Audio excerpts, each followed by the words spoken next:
पिछले पार्ट में हाओचन और उसके दोस्त साउथ ईस्ट पास गेट पर पहुंच चुके थे, जो कि वॉरियर हॉल के नजदीक है। यहाँ ऑलरेडी लड़ाई चल रही थी, जिसमें वांग यानयुन ने एक पूरी लाइन संभाल रखी थी। असल में इनके पास अभी गार्ड्स की बहुत ज़्यादा कमी है। साथ ही जो स्टोन शील्ड वू शुआंग उन्हें देकर गया था, वो भी अब कमज़ोर पड़ने लगी थी। वैसे बाद में फैंग के आ जाने से वांग यानयुन को लड़ाई में थोड़ी आसानी होती है, लेकिन फिर भी डीमंस बहुत ज़्यादा थे और टेलीपोर्टेशन पोर्टल भी इनके बहुत नज़दीक था। इस वजह से लगभग ये लड़ाई हारते हुए देख रहे थे, पर सही समय पर हाओचन और उसका ग्रुप वहां आकर उन डीमंस को हरा देता है, जिससे इन्होंने वॉरियर हॉल को बचा लिया था। बाद में ये लोग जब सेलिब्रेट कर रहे थे, तब वॉरियर हॉल के मास्टर और पैलेस मास्टर दोनों ही हाओचन और उसके ग्रुप को बताते हैं कि वू शुआंग का दिया हुआ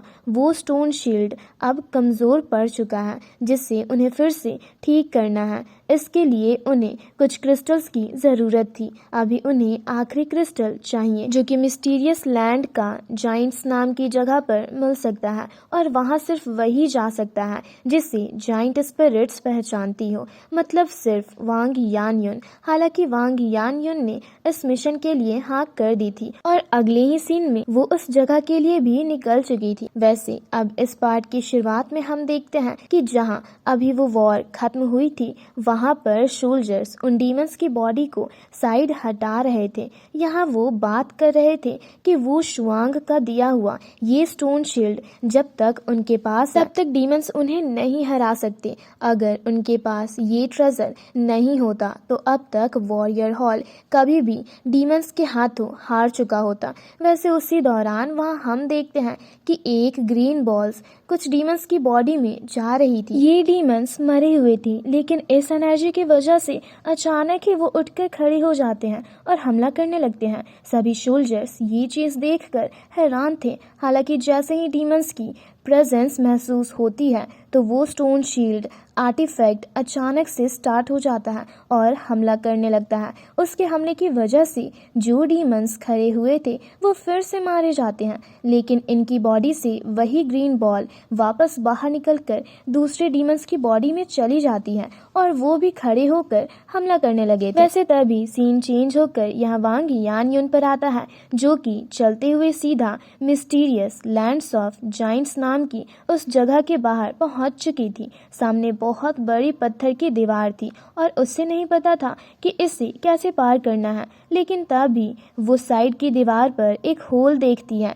जिसका शेप सेम उसकी शील्ड की तरह था। वो सारी चीजें समझ चुकी थी, इसलिए वो अपनी शील्ड बाहर निकाल कर एनर्जी डालते हुए सीधा उस होल में उसे लगा देती है और अचानक ही वो जगह ग्लो करती है और वो सामने बनी हुई पत्थर की दीवार एक गेट की तरह ओपन हो जाती है। वैसे यहाँ वांग यानयुन आगे बढ़े इसके पहले ही अचानक उसकी वो शील्ड अपने आप ही निकलकर सीधा उस जगह के अंदर चली गई थी। वांग यानयुन भी उसे पकड़ने के लिए पीछे भागती है, लेकिन वो शील्ड अपने आप ही आगे बढ़ रही थी। देखकर ही पता चल रहा था कि वो शील्ड वांग यानयुन को रास्ता गाइड करवा रही थी। हालांकि वांग यानयुन यहाँ उसका पीछा करते हुए मिस्टीरियस लैंड ऑफ जाइंट्स में पहुंच जाती है, जहां आसपास बर्फ जमी हुई थी। हालांकि जब वो उसका पीछा कर रही थी, तभी ऊपर की तरफ से कुछ पत्थर आकर गिरते हैं, जो कि वांग यानयुन का रास्ता रोक लेते हैं। ये पत्थर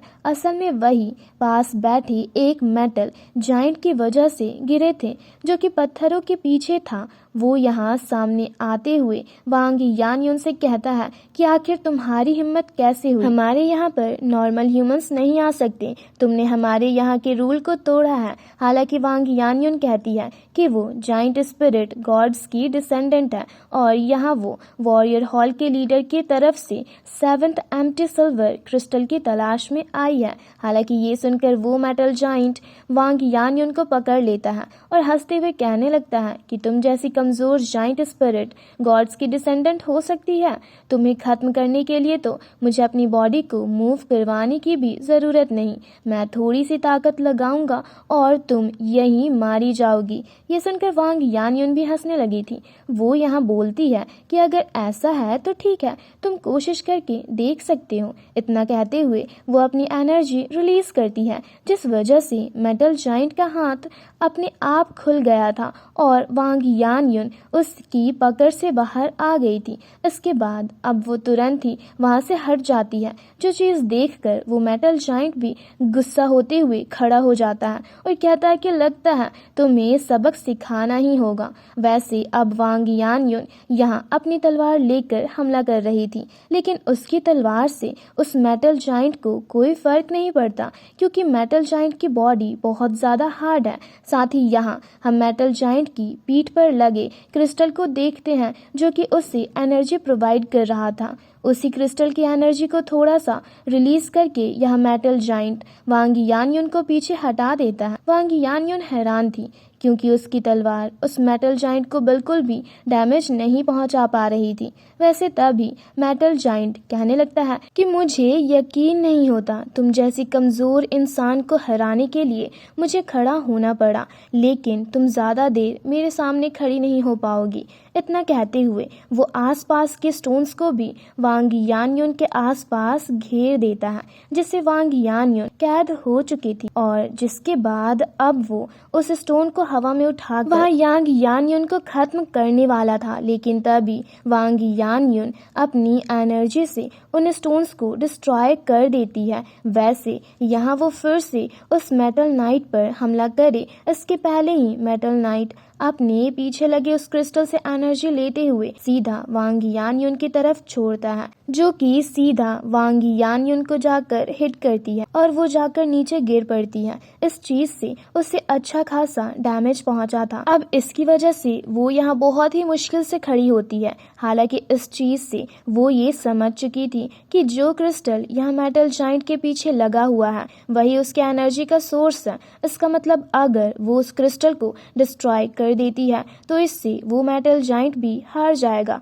अब वो तुरंत ही खड़ी होती है और अपनी तलवार लेकर खुद से ही कहती है कि यहाँ से वापस लौटने का तो कोई रास्ता नहीं है, मुझे किसी भी तरह से बस इसे हराना ही होगा। इतना कहकर वो हमला करती है। उसका ये स्ट्राइक अटैक सीधा उस क्रिस्टल की तरफ था, इसलिए वो जाइंट अपने एक हाथ से अपने क्रिस्टल को पकड़ लेता है। हालांकि इस चीज से वो अटैक उसे लगा था, लेकिन उसकी बॉडी की वजह से वो अटैक ज़्यादा डैमेज नहीं पहुंचाता। हालांकि अब वांग यानयुन बिल्कुल कंफर्म थी कि ये क्रिस्टल ही इस मेटल जाइंट की कमज़ोरी है। वो कहती है कि अब तुम्हें कोई नहीं बचा सकता। हालांकि वो मेटल जाइंट कहता है कि भले ही तुम्हें ये चीज़ पता लग गई, लेकिन तुम मुझे फिर भी नहीं हरा पाओगी। हालांकि वांग यानयुन उससे बोलती है कि ये बस तुम्हारी सोच है। इतना कहते हुए वो ड्रैगन ब्लड फॉर्मेशन क्रिएट करती है और इस फॉर्मेशन की एनर्जी से वो उस मेटल जाइंट को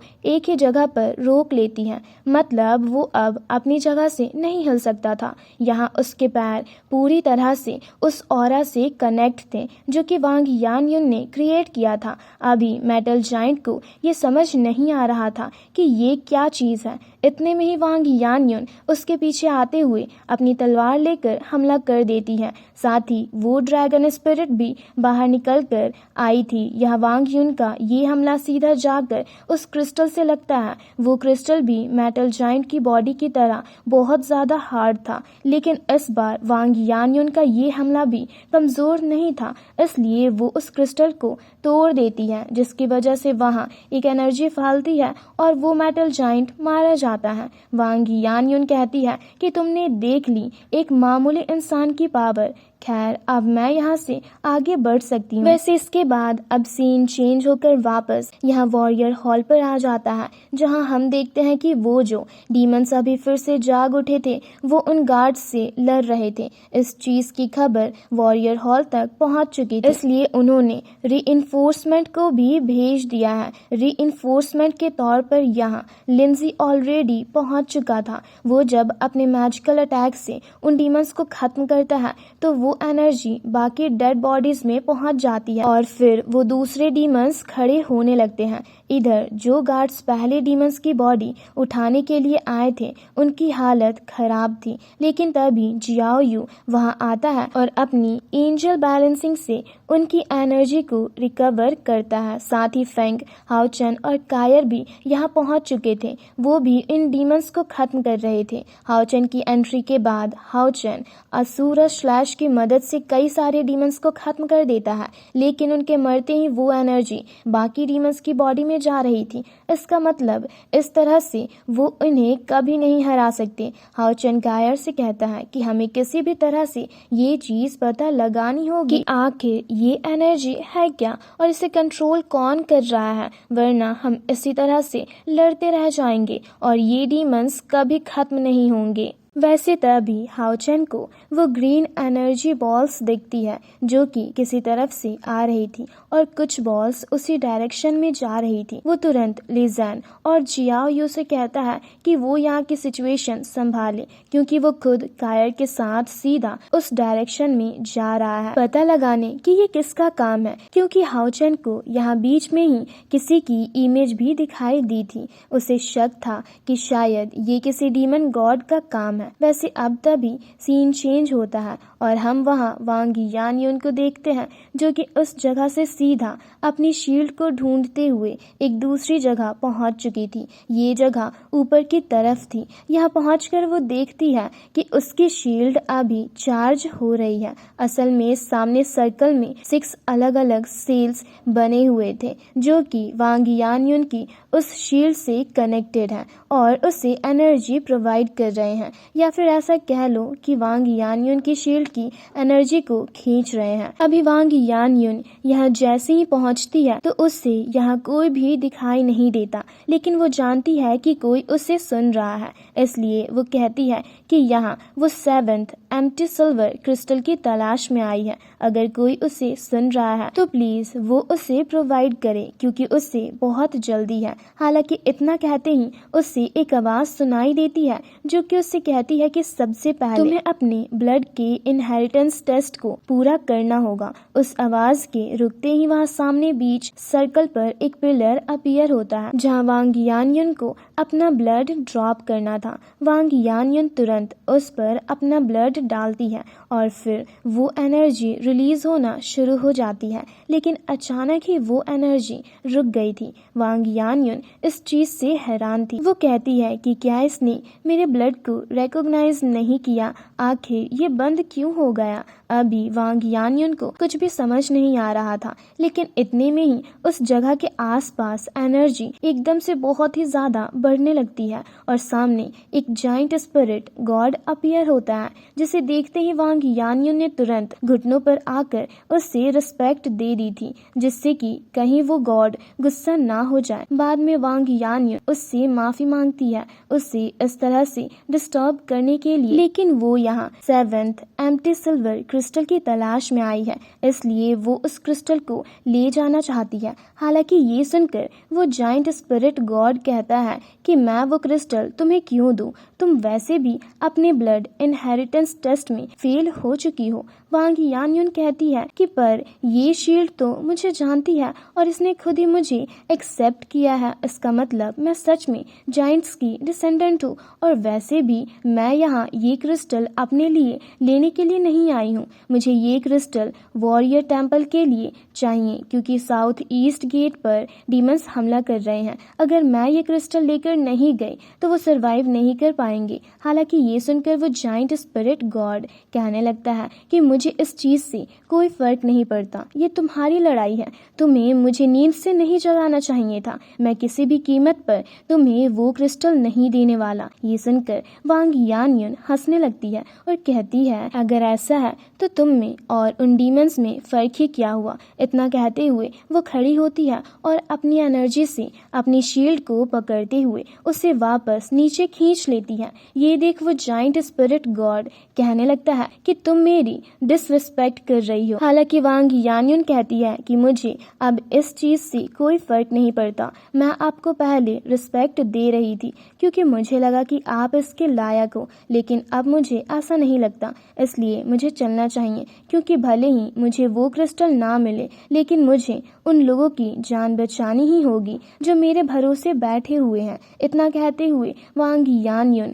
वापस मुड़कर अपनी शील्ड लेकर जाने लगी थी, लेकिन इस चीज से उस जाइंट स्पिरिट गॉड को गुस्सा आ जाता है और वो तुरंत ही अपनी एक फिंगर से अपनी पूरी एनर्जी सर्कुलेट करते हुए वांग यान्युन की तरफ हमला करता है और कहता है कि आखिर तुम्हारी हिम्मत कैसे हुई मुझसे इस तरह से बात करने की। हालांकि वांग यान्युन ने अपनी शील्ड की मदद से उसके हमले को रोक लिया था। वो कहती है कि भले ही वो जाइंट स्पिरिट गॉड उसके सीनियर है, लेकिन अगर वो लड़ना चाहते हैं तो वो खुद भी पीछे नहीं हटेगी। अभी वांग यान्युन जब ऐसा कह रही थी तभी वो सामने बना हुआ सर्कल जहाँ 6 सेल्स थे और कुछ देर पहले उसकी शील्ड लगी हुई थी, वहां से वो छोटे क्रिस्टल्स जो कि उन 6 सेल्स में एनर्जी प्रोवाइड कर रहे थे वो निकलकर सीधा यहाँ वांग यान्युन की तरफ आने लगते हैं। ये 6 के 6 क्रिस्टल्स एक एक करके सीधा उसकी शील्ड से अटैच हो चुके थे। पहले 5 क्रिस्टल्स के